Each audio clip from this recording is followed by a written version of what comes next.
Today, so we're going to have members coming and going during this press conference, but we are here today to authoritatively express that President Trump did not commit an insurrection, and we believe Congress has a unique role in making that declaration.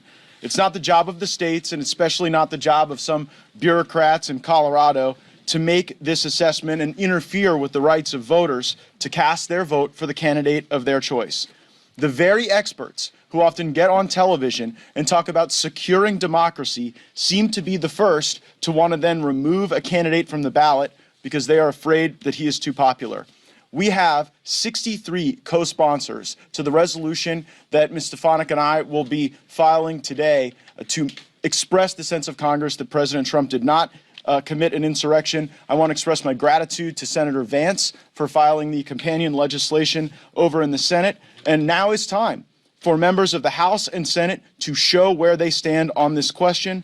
We and the former president welcome and expect many more co-sponsors in the coming days and look forward to a floor vote. And now I'd like to recognize my co-lead on this project, our terrific Republican Conference Chair, Elise Stefanik. Thank you so much, Matt Gaetz. The American people are smart. They know that the weaponized attacks of radical far-left prosecutors and Joe Biden's Department of Justice against President Donald Trump are nothing more than a targeted political witch hunt used to further their own extreme far-left political agenda and hijack the will of the American people come Election Day. As President Donald Trump continues to dominate in the polls, extreme Democrats will stop at nothing in attempt to prevent President Donald Trump from returning to the White House, and the Democrats are shredding the Constitution in the process. Joe Biden claims that democracy is on the ballot, yet the American people know that it is Joe Biden and Democrats who are openly attacking democracy. I am honored to stand as an original co-sponsor on Congressman Gaetz's resolution that President Donald Trump did not engage in insurrectional rebellion against the United States. That is a fact. Rogue far-left Democrat operatives are attempting to use this lie to illegally take President Trump off the ballot. This week, the Supreme Court will begin arguments in Trump v. Anderson to determine if liberal activist judges have the right to erase Donald Trump from the ballot, steal the election, and the American people's right to elect our leaders. For the sake of American democracy, I am proud to fight for President Trump and the tens of millions of American patriots who face political persecution. With that, I'm honored to turn it over to Bill Posey, our colleague who is also a co-sponsor of this bill. Bill. Thank you. And thank you, Congressman Gaetz, for leading on this. The same people trying to keep Donald Trump off the ballot are the same ones who supported the fake dossier, the biggest fraud in political history, probably. Same ones who claimed Obamacare would let you keep your own doctor, keep your own insurance company, and it's going to cost you less. Same people. They're the same people that claim the border is secure. Now they claim Donald Trump is a danger to democracy and should not be on the ballot. Just three quick facts. The real threat to democracy is an administration that weaponizes government to target, intimidate, and silence political opponents. The real threat to democracy is the use of lawfare to destroy political adversaries and interfere in elections.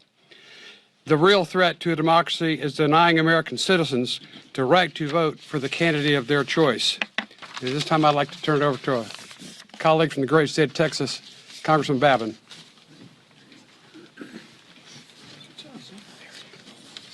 Thank you, Mr. Posey. I want to thank Mr. Gaetz for having this. Really appreciate it. I'm Brian Babin, 36th District of Texas. Here's the reality.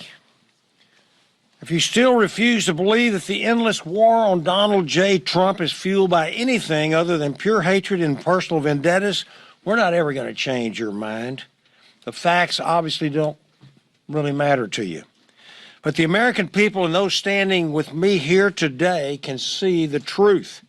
The radical left is attempting to destroy our electoral process, and folks, we cannot let them succeed for the benefit of our great republic. It is time to push back, to preserve the type of freedom that was won by blood and defended by patriots, to keep in place the liberties that set the United States apart from all nations on the face of this earth. and have allowed our nation to become the envy of the world. We cannot bend the knee or turn a blind eye to this blatant attempt to discredit the will of the American people. It is crystal clear that Donald Trump did not incite an insurrection. To say otherwise and to block him from any ballot in any state is election interference, pure and simple, period. Let's not call this what it is, or let's do call this what it is, a desperate fourth quarter Hail Mary to remove a political opponent and rival from contention. It's a reckless precedent that sets and risks our entire democratic process, and it must be rejected. 'Cause the flag still stands for freedom, and they can't take that